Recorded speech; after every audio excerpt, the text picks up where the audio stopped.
Getting things done begins with a problem almost everyone recognizes: too much to remember, too much to do, and too many unfinished tasks competing for attention at the same time. David Allen argues that most people are not overwhelmed because they lack effort. They're overwhelmed because their mind is carrying too much unfinished business. Ideas, obligations, emails, errands, deadlines, projects, conversations, and responsibilities keep circling in the background.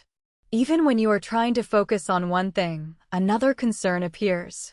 You remember a bill, a call, a meeting, a decision, a promise, or a half-finished task. The result is mental fragmentation. Your attention is constantly interrupted by reminders generated from your own mind. Allen's key insight is that the brain is good at having ideas, but not good at holding them. When you try to use your mind as a storage system, stress increases. The mind keeps reminding you of things because it does not trust that they're being handled anywhere else. That is why people often feel busy even when they are not actively working. Their nervous system stays activated by the feeling that something important might be forgotten. This is where the book becomes so practical. Allen does not treat productivity as a matter of trying harder. He treats it as a matter of building a trusted system outside your head. When your commitments are captured, clarified, organized, and reviewed properly, your mind can relax. It no longer has to keep shouting reminders at you every few minutes. This opening idea is powerful because it changes the way people think about stress. Stress does not come only from having too much to do. Often it comes from unclear agreements with yourself. You know something needs attention, but you have not decided exactly what it is, what it means, or what the next step should be. That ambiguity creates tension. Allen's promise is not just higher productivity. It is what he calls a mind like water. A state where your mind responds appropriately to what is happening without being overreactive, cluttered, or stuck in constant low-grade anxiety. In this state, attention becomes cleaner because your system is holding what your mind no longer needs to carry. What makes this message so useful is that it feels immediately true. Most people do not need to be convinced that mental clutter is real. They feel it every day. The genius of getting things done is that it offers a methodical way to reduce that clutter instead of simply trying to cope with it. At its core, the book says something both simple and profound. If you want more peace and more productivity, stop keeping your life in your head. Build a system your mind can trust, and your attention will begin to return. One of David Allen's most famous ideas is that your mind is for having ideas, not holding them. This is one of the central principles of getting things done, and it explains why the book has become so influential. Allen believes that when your brain is used as a storage unit for tasks, reminders, and commitments, it becomes less effective at what it does best: thinking clearly, creatively, and strategically. Most people have dozens of open loops in their life. An open loop is anything that has your attention but has not been fully captured or resolved. It might be a work project, a message you need to send, a decision you need to make, a personal goal, a household task, or even a vague concern. If it is unfinished and still floating in your awareness, it is taking up mental space. The problem is that the brain does not hold these things in an organized way. It keeps surfacing them randomly. You may be trying to rest, but you suddenly remember an email you forgot to send. You may be focusing on work, but then you think about groceries, a dentist appointment, or a trip you still need to plan. The mind keeps producing reminders because it knows something remains unresolved. Allen argues that this internal reminder system is inefficient. It does not tell you things when it is useful. It tells you things when it is not. That is why an external system matters. When everything that has your attention is placed into a trusted place outside your head, your mind stops working as a storage device and can return to being a processing device.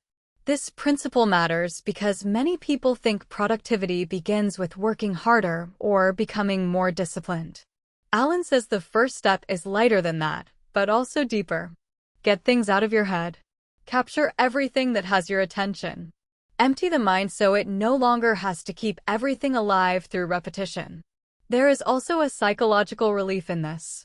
Once something is written down or stored in a trusted system, it usually feels less heavy.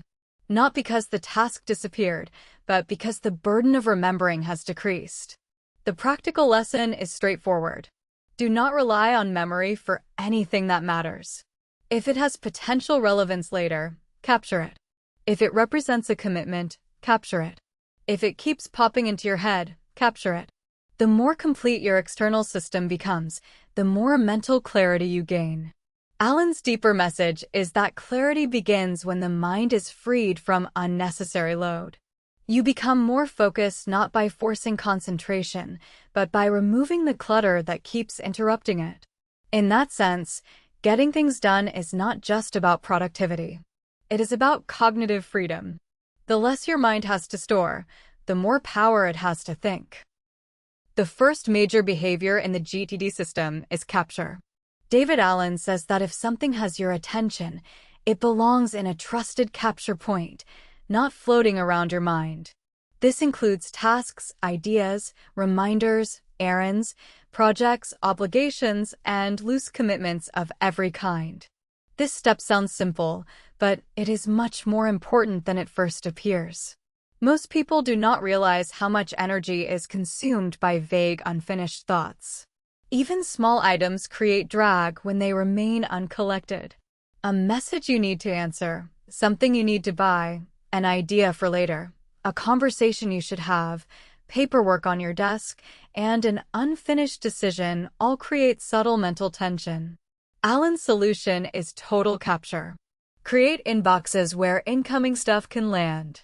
These may be physical trays, notebooks, apps, voice notes, or digital task systems. What matters is that they are easy to use and trusted. The goal is not to organize everything immediately. The goal is to make sure nothing important remains loose in your head. This principle matters because many people think they are disorganized because their calendar is messy or their tasks are too many. Often the deeper issue is that they have not captured everything completely. Their life is spread across sticky notes, inboxes, mental reminders, scraps of paper, random apps, and memory. That fragmentation creates stress before planning even begins. Capture creates a sense of control because it closes the loop between noticing something and having a place for it to go. Instead of thinking, "I need to remember that," you immediately place it where it can be handled later. Allen also encourages full collection. Do not only capture big work tasks. Capture the small personal items too. If it has your attention, it belongs in the system. A complete system is more trustworthy than a partial one. The practical lesson here is to stop making your brain the place where incoming commitments gather. Create capture tools that are always available. Train yourself to use them immediately. When something enters your awareness, collect it instead of carrying it. This step is especially powerful because it brings immediate relief. Even before tasks are organized, the act of capture reduces pressure. It tells your mind that the item is safe and will not be lost. Allen's deeper point is that stress often begins with uncaptured commitments. The more completely you gather what has your attention, the more mental space you recover. In the GTD system, productivity begins not with doing, but with collecting. Before you can manage your life well, you have to bring it into view. After capture comes one of the most important parts of the GTD method, clarification. David Allen argues that most stress comes not from the sheer number of things you have to do, but from the fact that many of them are undefined. You know something needs attention, but you have not yet decided exactly what it is. This matters because vague commitments create friction. A note that says budget, website, taxes, team issue, or mom does not tell you what to do. It only reminds you that something unresolved exists. The mind sees the item, but because it is unclear, it produces resistance instead of action. Allen's solution is to ask two powerful questions for each item. What is it? And what is the next action? These questions force clarity. Is this item actionable or not? If it is actionable, What is the very next physical, visible step required to move it forward? This is where GTD becomes so practical. Many people carry projects around as if they were actions. But finish presentation is not an action. Plan vacation is not an action. Fix relationship issue is not an action. Those are outcomes or projects.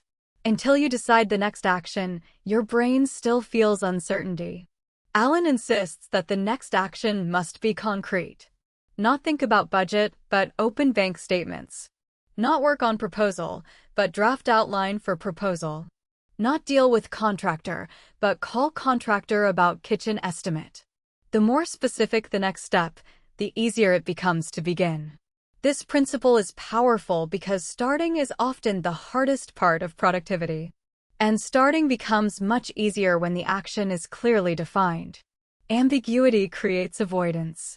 Clarity creates movement. Allen also points out that some captured items are not actionable at all.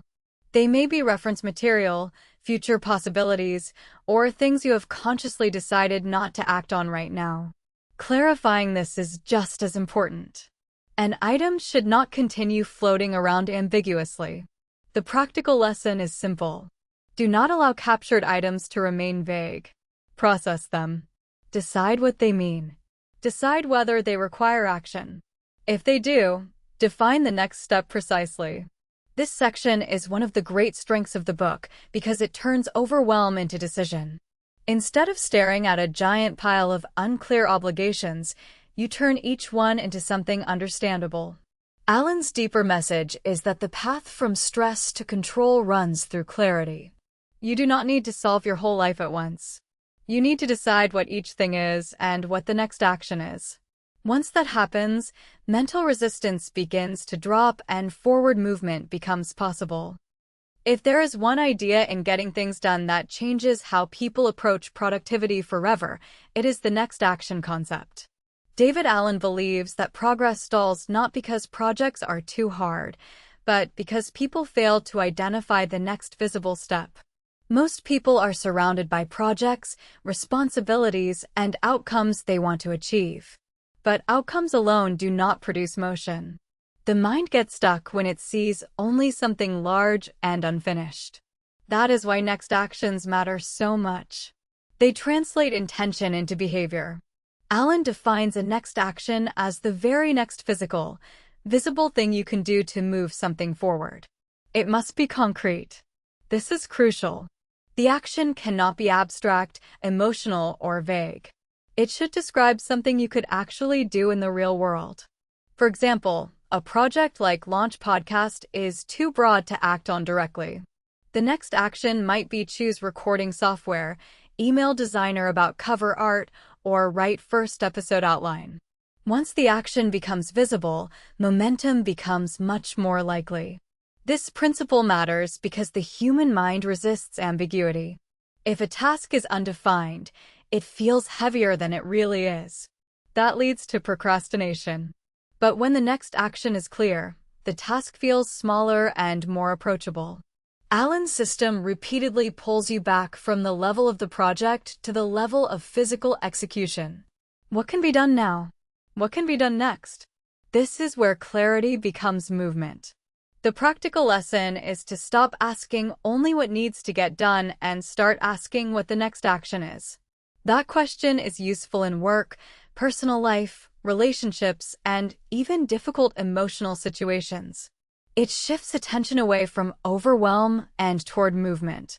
The next action idea also reduces perfectionism. You do not need the whole plan before beginning. You need the next step.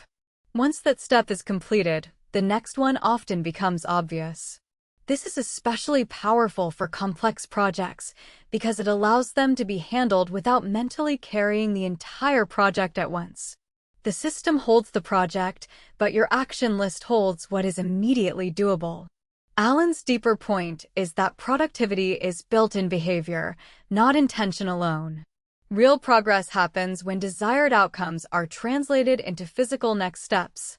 In the GTD philosophy, the next action is where vision meets execution. And once you begin thinking this way, Many problems that used to feel paralyzing start becoming manageable again. After capture and clarification comes organization. David Allen argues that once you know what something means, you must put it where it belongs. A trusted system is not just a pile of captured items. It is a structure where different kinds of commitments are stored in the right place. This matters because disorganization is not only messy. It creates decision fatigue. When everything is mixed together, your mind has to keep reevaluating what each item is every time you look at it. That wastes attention and weakens trust in the system. Allen organizes work by meaning. Calendar items go on the calendar only if they must happen on a specific day or time. Next actions go on context-based lists. Projects go on a project list. Waiting for items go on a list that tracks what others owe you. Reference material goes somewhere accessible but separate from actionable work. Someday maybe items go into a place where they can be reviewed later without distracting you now. This structure is powerful because it removes confusion. When you look at your calendar, you see only real-time specific commitments. When you look at your next actions, you see only things you can actually do. When you review projects, you see outcomes that need more than one step. Each category serves a distinct purpose. Allen's system may feel detailed at first, but the deeper reason for the detail is simplicity. The cleaner the categories, the easier it becomes to make decisions in the moment. This principle is especially useful because many people combine everything into one giant list. That usually creates overwhelm. A grocery errand sits next to a strategic work project, a personal dream, an email reminder, and a note about a future trip. The result is not clarity. It is noise. The practical lesson is to separate your commitments by what they are, not by how urgent or emotional they feel in the moment. A strong system gives each item a home. Organization in JIT-D is not about color-coding your life for appearances. It is about reducing friction. It is about making sure that when you need to decide what to do, the right information is already in the right place. Allen's deeper message is that order creates freedom. The more intelligently your commitments are organized, the less your mind has to work just to remember what is what. In the JIT-D framework, organization is what makes clarity usable. It turns decisions into a system you can actually trust day after day. A major strength of getting things done is how clearly David Allen defines projects. In his system, a project is any desired outcome that requires more than one action step. This is much broader than how many people normally use the word. A project does not have to be huge. Buy a car, plan a birthday dinner, update the website, fix the sink, prepare quarterly report, and organize office can all be projects. This matters because many people do not realize how many projects they are carrying mentally. They think they have a few big goals, but in reality, they may be managing dozens of unfinished outcomes across work and life. When those projects are not identified explicitly, they remain as vague pressure in the background. Allen's answer is simple: keep a project list. Every multi-step commitment should be visible. This does not mean you work on all of them at once. It means they are acknowledged and tracked, so your mind does not have to keep resurfacing them randomly. The power of this idea is that it separates projects from actions. A project list is not meant to tell you what to do right now. It is meant to remind you what outcomes you are committed to moving forward. Then, for each active project, there should usually be at least one defined next action. This distinction is crucial. Without it, people stare at project names and feel stress. The list reminds them of everything unfinished, but offers no clear movement. Allen wants project awareness and action clarity to work together. The practical lesson is to make your projects visible. Write them down. Review them regularly. Make sure each meaningful project has a next action where appropriate. This helps enormously with mental relief. Many people feel overwhelmed not because they have too much to do in one moment, but because they have too many unclear outcomes being mentally tracked in the background. A project list gives those outcomes a home. Alan also teaches that projects should be reviewed often enough that none of them become stale or forgotten. That ongoing review keeps trust alive in the system. What makes this principle so powerful is that it gives shape to complexity. Life contains many moving parts, but they become much more manageable when outcomes are named and next actions are defined. Alan's deeper point is that your mind relaxes when it knows your projects are accounted for. You do not need to carry every unfinished outcome internally if the system is already doing that job for you. In GTD, project clarity is one of the bridges between chaos and calm. Once your commitments are visible, you can lead them instead of being haunted by them. One of the most well-known and practical ideas in getting things done is the 2-minute rule. David Allen says that if an action can be completed in 2 minutes or less, you should do it immediately rather than organizing it for later. This rule sounds small, but it carries a surprising amount of power. Many tiny tasks take more energy to track than to complete. Filing them, rewriting them, or mentally reprocessing them later creates unnecessary friction. If the task is quick and clearly in front of you, finishing it on the spot often makes more sense. This principle matters because a productivity system should reduce overhead, not create more of it. If every tiny action gets captured, clarified, organized, and reviewed, the system becomes heavier than necessary. The 2-minute rule keeps it practical. Examples include replying to a simple email, confirming an appointment, forwarding a document, putting something away, signing a form, or sending a quick message. When these are handled immediately, they stop taking up mental and organizational space. Allen's rule also builds momentum. Small completions create movement. They reduce clutter in both the environment and the system. And they prevent minor commitments from becoming a pile of unfinished residue. At the same time, Allen is not saying you should spend the whole day doing only short tasks. The rule applies during processing. When you are clarifying incoming items and discover a very short task, it is often more efficient to just finish it. But meaningful work still requires protected time and deeper attention. The practical lesson is to stop overmanaging tiny actions. If it is quick and it is in front of you, handle it. Save your system for items that actually need tracking. This is part of what makes GTD feel grounded. It is not obsessed with complexity for its own sake. It is trying to help you make intelligent decisions about attention and effort. The 2-minute rule also teaches an important mindset. Not everything deserves prolonged thought. Some things just need to be completed and cleared. Allen's deeper message is that productivity improves when friction is reduced. Small tasks should not become larger in your mind than they are in reality. In the end, the 2-minute rule gives people an immediate way to feel lighter. It clears small obstacles quickly and makes the entire system feel more fluid. A GTD system only works if it is reviewed consistently.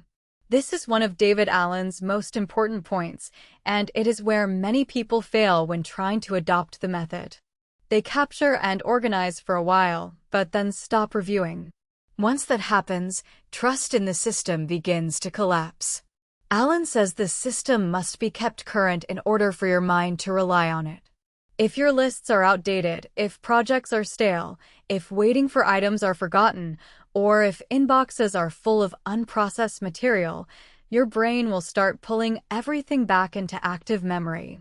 It will no longer trust the external structure. This is why the weekly review is so central. Allen treats it as the heartbeat of the system. Once a week, you step back and look at your commitments from a higher level. You clear inboxes, review action lists, scan your calendar, check your projects, update waiting for items, and reconnect with what has your attention. This process matters because daily life creates drift. New obligations appear, priorities change, and incomplete items pile up. Without regular review, even a well-designed system slowly turns messy. The weekly review is not only about control. It is also about perspective. It allows you to reset, regain clarity, and make conscious decisions instead of reacting blindly. Allen's system depends on this rhythm because it is designed to create confidence. Confidence does not come from perfect control over everything. It comes from knowing you have looked at what matters and re-engaged with it honestly. The practical lesson is clear. Do not build a system and then abandon the maintenance. Schedule time to review it. Protect that time. Treat it as essential, not optional. This principle is especially useful because it prevents productivity from becoming a constant emergency response. When you review regularly, you stay connected to your commitments before they become crises. Allen also emphasizes that review creates a more relaxed mind. When you know you will revisit everything at a trusted time, you feel less pressure to constantly rehearse it mentally. His deeper message is that trust is built through consistency. A system becomes reliable not because it exists, but because it is kept alive. In GTD, the weekly review is where organization turns into confidence. Without it, the system decays. With it, your mind begins to believe that everything important is truly being managed. David Allen's system is not just about storing tasks. It is also about helping you choose wisely in the moment. One of his key tools for this is context. In GTD, next actions are often organized by where you are, what tools you have, or what kind of situation you are in. For example, some actions can only be done at your computer. Some require being out and about. Some need a phone. Some need to happen at home. Some require a certain person to be present. Organizing actions by context helps narrow your choices and makes your lists more usable. This matters because a giant undifferentiated task list creates friction. If your list includes errands, calls, writing tasks, admin work, and home repairs all mixed together, it becomes harder to know what is realistically doable right now. Context reduces that noise. Allen wants people to stop looking at everything at once. Instead, look at the list that matches your current reality. If you are at a computer with 30 focused minutes, you should not be scanning through grocery reminders and items that require a meeting. This idea becomes even more useful when combined with other decision factors like time available, energy available, and priority. Context is the first filter. Then you can ask what fits your current capacity and what matters most. The practical lesson is to make your lists easier to use by separating actions according to the conditions needed to complete them. That way, when you are in a certain mode or place, your attention goes only to relevant options. Allen's system is pragmatic. It accepts that life has constraints. You cannot do everything at once, and you are not always in the right place or state for every task. Context respects reality instead of pretending all work is equally available at all times. This principle is also psychologically helpful because it lowers overwhelm. You are not deciding among 100 options.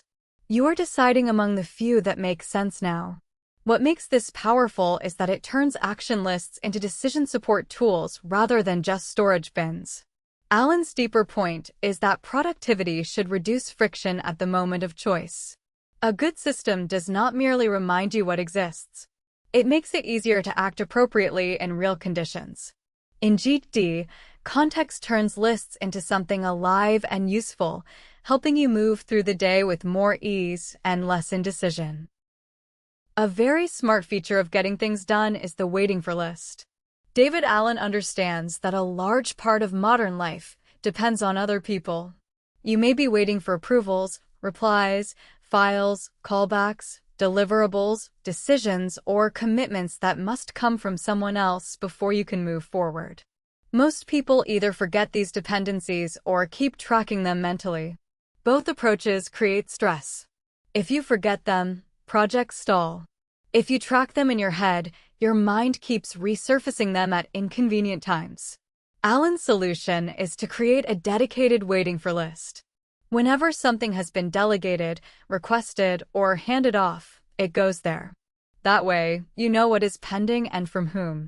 This principle matters because it reflects how work really works. Productivity is not only about what you personally can do next. It is also about what is currently blocked by external factors. Having a clear waiting for list gives visibility to those dependencies without requiring your brain to keep reminding you. This is especially useful in collaborative work. A manager, team member, business owner, or creator may have many moving parts depending on others. If those are not tracked clearly, small delays become big frustrations. The practical lesson is simple. Every time you are waiting on someone, write it down in a trusted place. Include enough detail so you know what you are expecting and from whom. Allen also makes this emotionally useful. When something is on a waiting for list, it becomes less likely to generate vague anxiety. You know it has been recorded. You know it can be reviewed. You know follow-up can happen if needed. This is one of the reasons GTD reduces stress so effectively. It accounts not only for action, but for dependency. It reflects real life instead of pretending everything is within immediate personal control. The waiting for list also improves communication. During review, you can quickly see where reminders or follow-ups may be necessary. That makes you more proactive without forcing constant mental vigilance. Allen's deeper message is that clarity includes knowing what you are responsible for and what you are currently waiting on. Both need a place in the system. In the GTD world, productivity is not just about doing more yourself. It is about tracking commitments intelligently so that nothing important disappears just because it depends on somebody else. David Allen is very strict about the calendar, and this is one of the smartest parts of his system. In GTD, the calendar is sacred territory. It should contain only what must happen on a specific day or at a specific time, plus information that is only relevant on that date. This matters because many people misuse their calendar as a wish list. They put tasks on days not because those tasks truly must happen then, but because they hope to get to them. The problem is that once too many optional items fill the calendar, trust starts to break down. You stop believing your own schedule. Allen wants the calendar to remain a hard landscape. If it is on the calendar, it means it belongs there. That may include appointments, real deadlines, day-specific reminders, and time-specific events. It does not include every task you would ideally like to finish. This distinction is powerful because it separates commitments from aspirations. Action lists are for things you could do when appropriate. The calendar is for things tied to time. The practical lesson is to protect the integrity of your calendar. Do not overload it with hopeful planning. Keep it honest. This honesty creates relief. When you look at your calendar, you know it represents reality, not fantasy. That makes it easier to make good decisions about the rest of your day. Allen's approach also helps reduce guilt. Many people create unrealistic daily plans, fail to meet them, and then feel behind. But the problem was often the system, not their character. They confuse the calendar with a dream list. A clean calendar lets you see what is truly fixed and then choose from your action lists based on context, time, energy, and priority. This principle is especially useful because time is one of the hardest realities in productivity.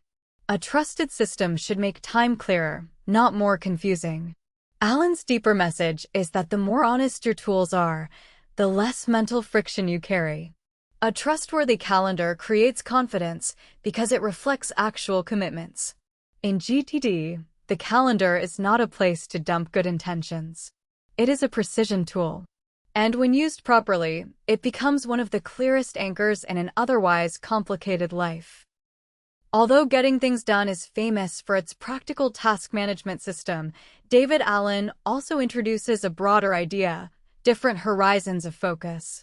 He does not want people to manage only their next actions without ever stepping back to consider the bigger picture. Allen describes several levels of perspective. At the ground level are calendar items and next actions. Above that are projects. Higher still are areas of focus and responsibility, such as health, career, finances, relationships, or leadership. Above that come goals, longer-term vision, and finally purpose or principles. This matters because daily productivity can become mechanical if it is disconnected from larger meaning. A person may become very efficient at doing things without knowing whether those things align with what matters most. Allen's system works best when action and perspective support each other. Next actions help you move. Projects give shape to outcomes. Higher horizons help you decide what deserves your energy in the first place. This principle is powerful because many people experience stress from one of two extremes. Either they live entirely in the weeds of daily tasks and lose sight of bigger direction, or they stay in abstract vision and never convert it into action. GTD tries to connect both worlds. The practical lesson is that from time to time, you must review not just your inbox and your lists, but your responsibilities, goals, and direction. What areas of life require attention? What longer-term outcomes matter? What values should guide your decisions? Allen is not saying you need to obsess constantly over life purpose every day.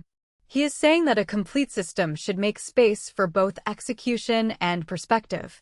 This makes GTD more than a task method. It becomes a framework for aligning daily action with broader life design.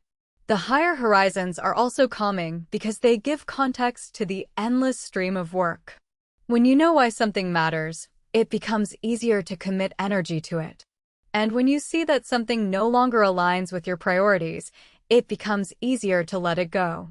Allen's deeper message is that real productivity is not about doing everything. It is about doing what matters at the right level. In the GTD philosophy, the best system helps you handle the small things without losing connection to the big things. That is where efficiency becomes meaningful. One of the deepest ideas in getting things done is David Allen's belief that much of stress comes from broken agreements with yourself. Every time you think you should do something, but do not define it, renegotiate it, or complete it, tension increases. The mind keeps holding the unresolved agreement open.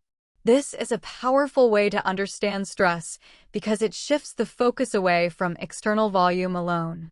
Two people may have similar workloads, but the person with more unresolved inner agreements often feels far more burdened.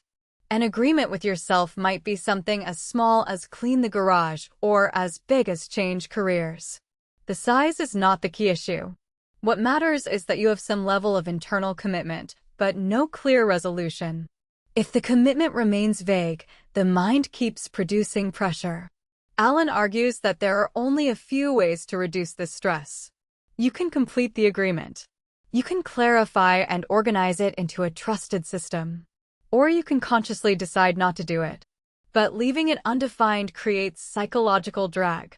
This principle matters because many people do not realize how many silent agreements they are carrying. They have promised themselves to exercise more, fix a problem, start a project, write something, call someone, make a decision, or get organized. The pressure does not come only from the task. It comes from the unfinished promise. The practical lesson is to become more honest and explicit with yourself. If something matters, define it and put it in the system. If it does not matter now, move it to someday maybe or let it go. Stop letting vague promises clutter your attention. This is one of the reasons GTD feels psychologically relieving. It is not merely sorting tasks. It is closing loops on internal commitments. Allen's insight also encourages self-trust. The more clearly you define, organize, and review your commitments, the less often you unconsciously disappoint yourself. That builds a quieter sense of integrity. This section is especially valuable because it explains why unorganized life feels emotionally draining. The stress is not random. It is the weight of unclear commitments repeatedly pressing against your awareness. Allen's deeper message is that peace comes when agreements are handled consciously. You do not need to carry every promise vaguely in your head. In GTD, stress reduction is not magic. It is the result of clarifying what you are committed to, storing it where it belongs, and dealing with it honestly. David Allen's ideal state is what he calls mind like water. This image comes from the idea that water responds appropriately to whatever enters it. Throw in a pebble, and it responds with a small ripple. Throw in a large rock, and it responds with a larger splash. Then it returns to calm. Allen uses this image to describe a healthy mind, responsive, present, clear, and not chronically overreactive. This matters because many people live in the opposite state.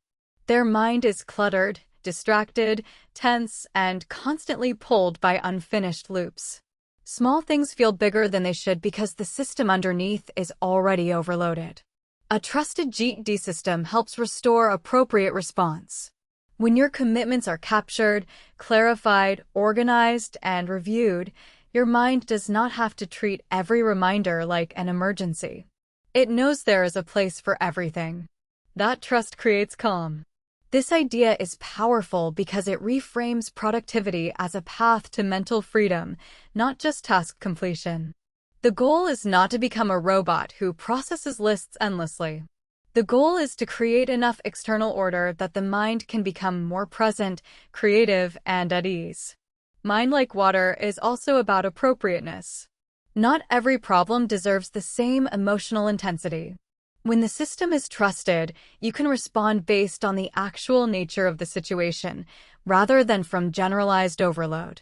The practical lesson is that peace does not usually come from doing everything. It comes from knowing where everything stands. That is a huge difference. Allen's method supports this by reducing ambiguity. You know what your commitments are. You know what the next actions are. You know what is waiting. You know what belongs on the calendar. You know what can wait for later. This creates a kind of mental cleanliness. This section matters because it shows the emotional payoff of the entire GTD method. The lists and reviews are not the real end goal. They are the structure that makes calmness possible. Allen's deeper message is that a clear system creates a clear mind. The more complete and trusted your external structure becomes, the less chaotic your internal world needs to be. In the end, getting things done is not merely about getting more done. It is about being fully present with what you are doing right now, without being hijacked by everything else. That is the real meaning of a mind like water. By the end of getting things done, David Allen's message becomes clear. Productivity is not about trying harder, remembering more, or becoming endlessly busy. It is about building a system that creates clarity, reduces mental drag, and supports effective action. The major ideas of the book all connect. Capture everything that has your attention. Clarify what each item means. Decide the next action. Organize items by category. Keep projects visible. Track what you are waiting for. Protect the calendar. Review everything regularly. Step back to consider higher horizons. And most importantly, stop using your mind as the primary place where life is stored. Together, these habits create something deeper than efficiency. They create psychological space. When commitments are handled externally and clearly, the mind becomes less reactive and more available for real thought. This is what makes GTD so enduring. It solves a modern problem that almost everyone feels: the constant pressure of too many unfinished things competing for attention. Allen's answer is not more force. It is more structure. For anyone listening to this summary, the practical takeaway is simple. Write things down. Empty your mind into trusted inboxes.